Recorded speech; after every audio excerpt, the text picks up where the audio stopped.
Hey everyone, how y'all doing? It's me, Jordan, and today I want to talk quickly about the community test environment in Battlefield 1. The question I pose to you guys in the whole Battlefield community is, why does CTE not launch alongside the game itself? Now, the community test environment for Battlefield has been around since July 2014, I think it's been around. It was pretty much brought in at a time when Battlefield 4's crisis with the bugs and everything was still at an all-time high, and DICE decided to bring in this system where the community could try out the new fixes in the game before it actually made its way into the actual game itself. And it's pretty much stayed with Battlefield, and I assume it's going to stay in the future. So with CTE being a huge help in fixing bugs, testing out new tweaks and stuff, I just wanted to ask, why doesn't it get launched alongside the game itself? Because Battlefield 1's CTE, I don't think launched until about January time, 2017, because there was absolutely no mention of CTE before the game had released. And I thought to myself, so are they completely ditching CTE, or are they actually going to bring it out sometime? So they ended up bringing it out. Before then, DICE had released a few updates themselves without having any CTE support.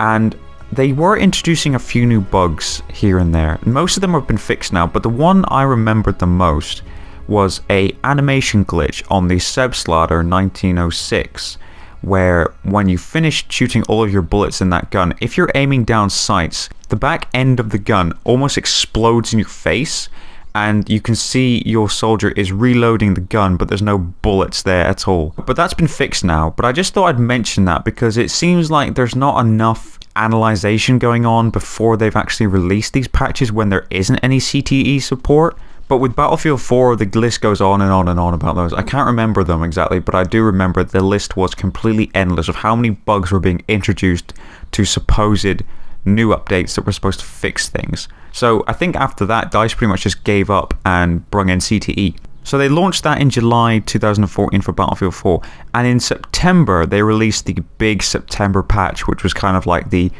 big fix that was going to fix most of the things. And after that patch, Battlefield 4 was pretty much in a very playable state.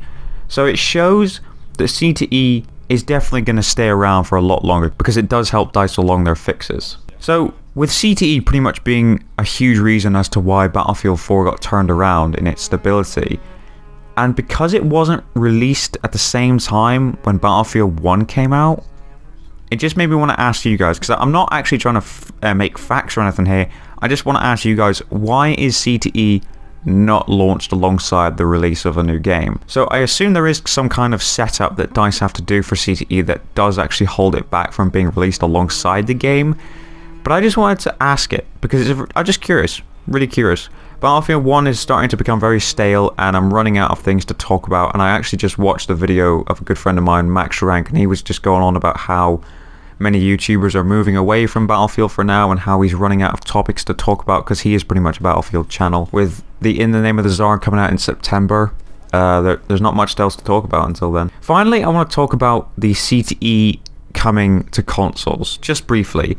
I'll give you guys my quick theory on this. I don't think it's going to happen, CTE coming to consoles, because two reasons I think. One is that DICE don't actually have the power to offer that to the players, because Microsoft and Sony, who are the owners of these consoles, control the system. They don't, DICE can't just put it in themselves and be like, here's CTE on consoles. Microsoft and Sony have to approve that, and the chances are that they're not going to approve it, because it's essentially just the same game with a slightly new few tweaks, and it will have very little population. So with Microsoft and Sony allowing this, and then for it to have a very low population throughout its entire lifespan, it's probably not going to be approved. And the second reason is, with all this talk about premium not being a thing in the next Battlefield game, and with Battlefront 2 yet to have confirmed any type of model for a season pass in their game, Battlefield might be next in having no season pass. And because CTE is only available for premium players, if premium isn't a thing in the next Battlefield, does that mean that everyone's going to get access to CTE? Because if they do, that's going to give the population a big blast and basically help them get along fixing things quicker with more populated servers and stuff for people to test them out. That's why I don't think it's going to come to consoles, but I do want to pose the question, why wasn't CTE launched alongside Battlefield 1's release itself? Maybe it's a plan in other future titles, but I'm not too sure. That's just the question I wanted to ask you guys. Just a quick video. I haven't got a lot of time to kill, so I just wanted to make this quick video asking you guys a question. So I hope to get some answers very soon from you guys. Thank you for watching. Take care.